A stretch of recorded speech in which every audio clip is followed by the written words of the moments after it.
For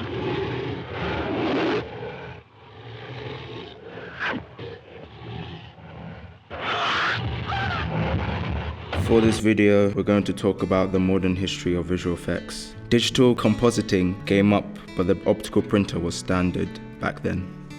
Leroy Dunn designed the so-called Acme Dunn optical printer in 1928 that became the groundwork for visual effect. The optical printer shines a light through the separate pieces of film, so the images are combined together, resulting in a new image that is re-photographed. It can be seen in films like Citizen Kane or King Kong.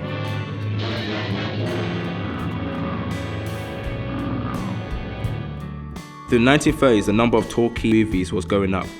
Back then, recording sound on location was very difficult, so studio directors started to ask more and more for special effects in their movies to create the illusion of being in different places.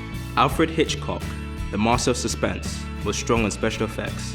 He often used and popularized the technique called rear projection, which consisted of filming a scene, and he projected it onto a screen behind the actors in the studio to create the sense of being on a location. In 1963, Evan Sutherland created the Sketchpad, an interactive computer graphics program for design and engineering. It was a breakthrough in the development of computer graphics. And it remained a program in this machine, so it would become a coherent partner in graphics, so the man can communicate with the machine. Without it, we wouldn't have this,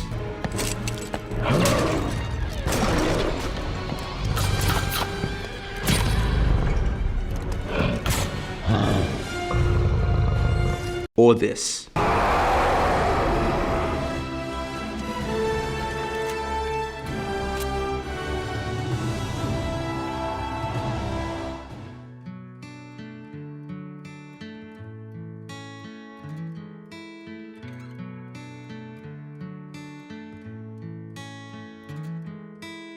In 1968, A Space Odyssey was released, and it changed the game for the science fiction genre. Not just artistically, but also in the terms of effects, as the film introduced the slit scan technique, which resulted in a new standard for special effects.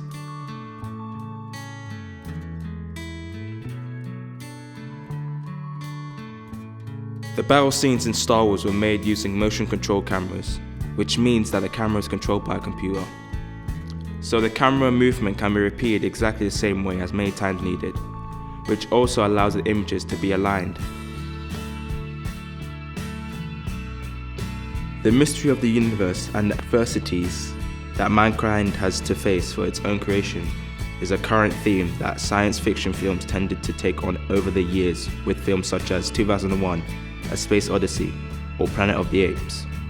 The 80s computer graphics started becoming increasingly present in the making of visual effects.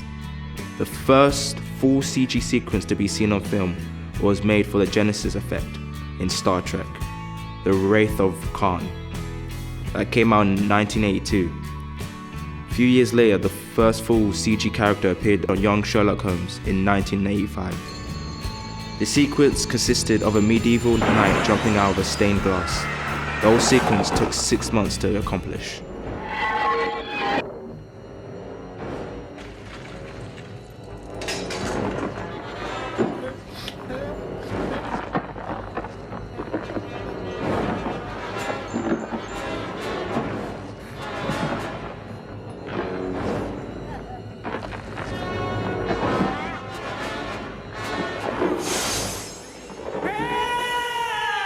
In 1992, the film Terminator Judgment Day had all the effects composited digitally, with 100 elements of CGI devoted to the T-1000, the liquid metal cyborg. 2 years later, Jurassic Park introduced the first CG live animals, which were intercut with animatronics.